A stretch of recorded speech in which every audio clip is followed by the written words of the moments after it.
Mugithi star Samidoh has sung through many storms, but this one could drown his career. And the saddest part is, it is unfolding just as he has been publicly mocking President Ruto's government.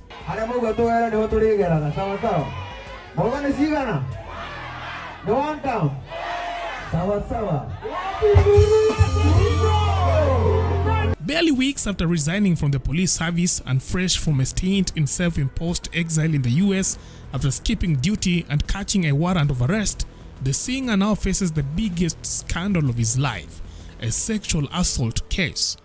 The allegations date back to 2021 but have now landed squarely in 2025. According to court filings, Samuel Muchoki Ndirangu, better known as Samidoh, has been dragged into a constitutional petition by a woman identified only as MRW, accusing him of assaulting during a US tour in November 2021.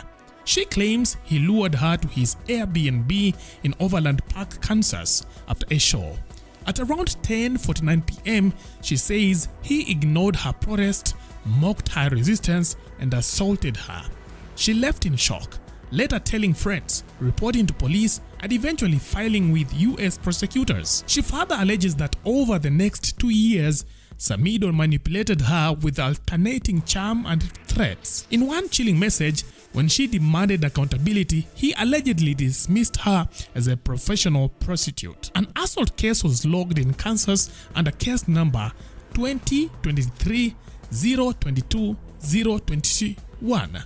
US prosecutors acknowledged the complaint in late 2023, but without a trial or a conviction, the matter stalled. In June 2025, the complainant filed a report with Kenya's DCI invoking Section 41 of the Sexual Offences Act, which allows Kenyan courts to try citizens accused of sexual crimes abroad. Through Kaya member and co-advocates, she accuses Kenyan authorities, police, DCI, the DPP, even the Attorney General of dragging their feet. The petition demands preservation of digital evidence, anonymity orders, restraining orders against Samidoh, and mutual legal assistance with US authorities for certified reports. Her lawyers argue that state inaction violates her fundamental rights under Kenya's constitution: dignity, security, and access to justice. Kenya, they say, has binding obligations to prosecute gender-based violence, and failure to act amounts to a state-sanctioned impunity. The High Court is being asked to force the Inspector General of Police, DCI, and DPP to immediately open investigations and hand a file to prosecutors within strict timelines. Now, if granted, the case would set a legal precedent, testing how far Kenyan courts can reach when citizens are accused of crimes abroad. But on the streets and online, skepticism is thick. Netizens are questioning the timing, pointing to Samidoh's recent defiance of Ruto's government. Some critics argue the case could be a political hammer, punishing him for mocking the regime.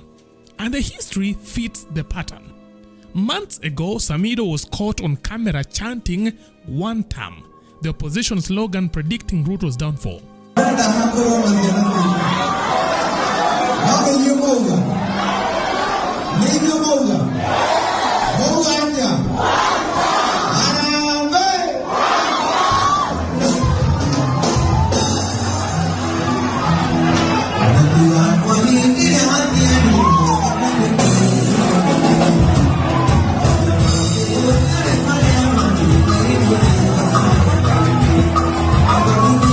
At the time, he was still a police officer, and the act triggered immediate retaliation from the police. He was punished with a transfer to Gilgil, a station synonymous with chasing cattle thieves. Instead, he fled to the US, forcing police to issue a warrant of arrest. Weeks later, he returned and quit the police service. Now, barely weeks after the resignation, he is battling a case that could define his future. On social media, Samidoh has chosen defiance, posting a cryptic line: "A spine that bends to threats will never stand tall in freedom." Whether that's the voice of a man wrongly accused or one bracing for the fight of his life, the High Court will decide.